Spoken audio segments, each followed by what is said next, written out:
Kembali pemirsa Anda menyaksikan program Juru Bicara. Kali ini kita membahas Satu Data Indonesia menuju pemerintahan digital. Masih bersama dengan Pak Usman Kansong. Mbak Dirjen, ini ada lagi kita berkaitan dengan penggunaan Big Data di SPBE. Sejauh ini apa sebenarnya tujuan dari penggunaan Big Data di SPBE ini, Pak Dirjen?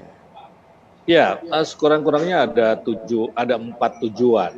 Ya. Ya, 4 tujuan atau 4 manfaat yang kita tuju dengan sistem pemerintahan berbasis elektronik ini.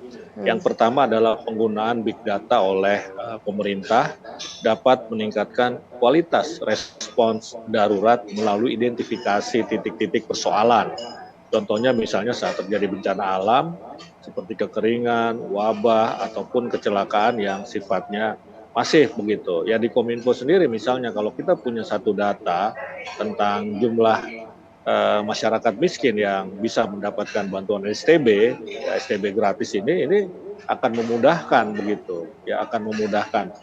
Kenapa? Karena kita sudah menggunakan big data. Sekarang ini kan belum ada data yang berbeda antara DTKS di Kemensos dan data P3KE. Kemudian kita memakai data P3KE ya pensasaran percepatan penghapusan kemiskinan ekstrim begitu.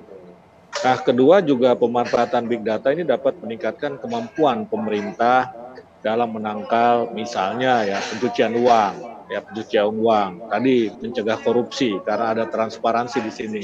Kalau transparan kan kita bisa melakukan berbagai pencegahan. Ini dimungkinkan artinya mencegah atau menangkal pencucian uang ini bisa kita lakukan karena kemudahan pemerintah untuk mengakses data aliran dana dalam upaya mendeteksi kegiatan ilegal. Ya selama ini kan dalam beberapa kasus ada data-data yang rahasia begitu kan, tetapi dengan adanya big data maka ya tidak ada lagi yang rahasia sejauh itu memang harus kita bisa baca. Ya ada juga memang data yang dikecualikan ya atau data yang termasuk data pribadi yang harus dilindungi. Nah, ketiga, penggunaan big data ini dapat mengurangi kemungkinan ancaman cyber. Ya, serangan cyber, kebocoran data, ya, kemudian juga ada orang dalam ini yang melalui analisis pola dan kebiasaan ini tidak wajar lah melakukan orang dalam ini melakukan analisis ataupun sesuatu yang tidak wajar untuk kepentingan tertentu begitu. Nah, ini kita bisa mendeteksinya.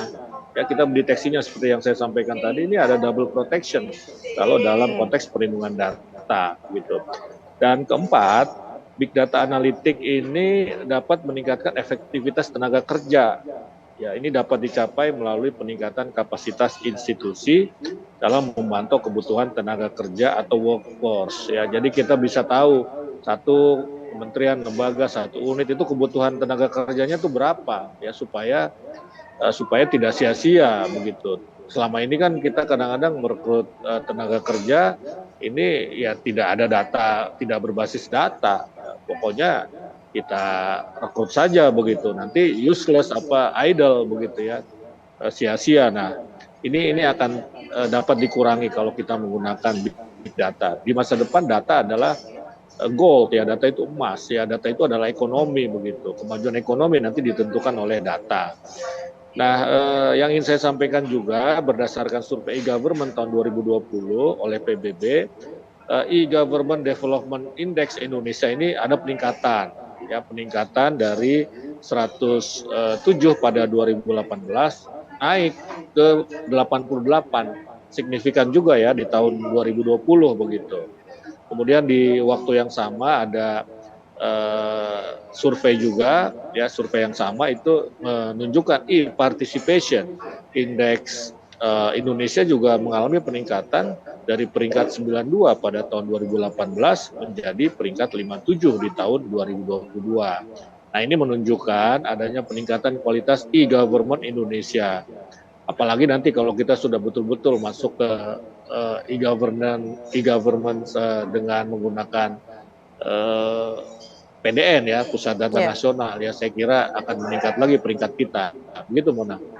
Baik, tentunya Pak Dirjen dengan penerapan SPBE ini dapat mewujudkan visi Indonesia 2045 untuk Satu Data Indonesia untuk menuju transformasi digital nasional. Tentunya saat ini Betul pemerintah sekali. sudah memetakan dari segala hal yang kita lihat adanya hambatan atau tantangan untuk mewujudkan hal tersebut. Apalagi Pak Dirjen selain yang Bapak sampaikan tadi yang menjadi fokus pemerintah agar pelaksanaan ini bisa sesuai dengan waktu yang telah ditargetkan oleh pemerintah, Pak. Ya, jadi kemarin saya sempat menghadiri di satu provinsi, Provinsi Jambi, ya pembahasan atau diskusi atau rapat kerja untuk mewujudkan satu data Indonesia. Ya. Saya kira ini baik sekali ya kalau kita semua ya mulai melakukan penjajakan ya untuk penerapan satu data Indonesia ini agar dalam waktu yang tidak terlalu lama kita sudah bisa mencapai pusat data nasional dan kita bisa mencapai satu data Indonesia. Ya PDN juga kita coba teruskan pembangunannya agar sesuai dengan rencana ya penyelesaiannya begitu ya sehingga kita dari sisi infrastruktur dan dari sisi SDM kita juga akan siap begitu. Dan yang paling penting saya kira juga kalau infrastruktur ini kan sebetulnya bisa kita, mohon maaf ya, misalnya kita beli begitu kan. Ya. Nah yang paling penting adalah juga peningkatan kualitas SDM. Ya mari kita terus tingkatkan kualitas SDM kita begitu. Talenta digital ini sangat kita butuhkan begitu. Baik, tentunya kembali lagi SPBE untuk mendukung transparansi pembangunan nasional yang ada di Indonesia. Pemerintah saat ini juga terus berupaya untuk mewujudkan hal tersebut dapat terlaksana sesuai dengan target dari pemerintah. Pak Dirjen, terima kasih telah berdiskusi bersama dalam program Juru Bicara kali ini. Kita akan bahas nantinya Pak Dirjen mengenai bagaimana kelanjutan dari SPBE yang telah diterapkan di Indonesia oleh pemerintah. Selamat malam Pak Dirjen, selamat melanjutkan aktivitas. Selamat malam, terima kasih.